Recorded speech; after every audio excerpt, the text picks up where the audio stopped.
శివుడిని ఎంతో ఇష్టంగా ప్రేమించిన సతీదేవి ఎందుకు చనిపోయింది? అలానే అష్టాదశ శక్తి పీఠాలు ఎలా ఏర్పడ్డాయి? అవి మన భారతదేశంలో ఏవే ప్రదేశాల్లో ఉన్నాయి? అలానే పార్వతీదేవి ఎవరు? తను ఎలా పుట్టింది అనేది మనం తెలుసుకుందాం. అలానే మన ఛానల్ కానీ ఫస్ట్ టైం వచ్చి ఉంటే మన ఛానల్ని లైక్ చేయండి, సబ్స్క్రైబ్ చేయండి. పూర్వం దక్ష ప్రజాపతి అని ఒక రాజు ఉండేవాడు. ఆయన బ్రహ్మదేవుడు కుమారుడు. అలానే ఎంతో మహనీయమైన రాజు కూడా. ఆయనకు అనేక మంది కుమార్తెలు కూడా ఉన్నారు. అందులో ఒకరు సతీదేవి.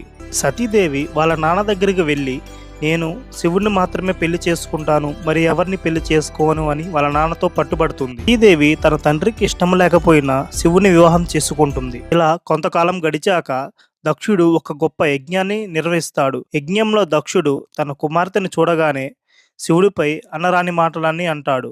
శివుని ఇన్ని మాటలు అంటావా అని, నేను ఇంకా జీవించలేను, ఈ అగ్నిలో దూకి ఆ దేహాన్ని అగ్నికి ఆహువు చేస్తానని చెప్పి తను అగ్నిలో దూకి అగ్ని స్నానం చేస్తుంది.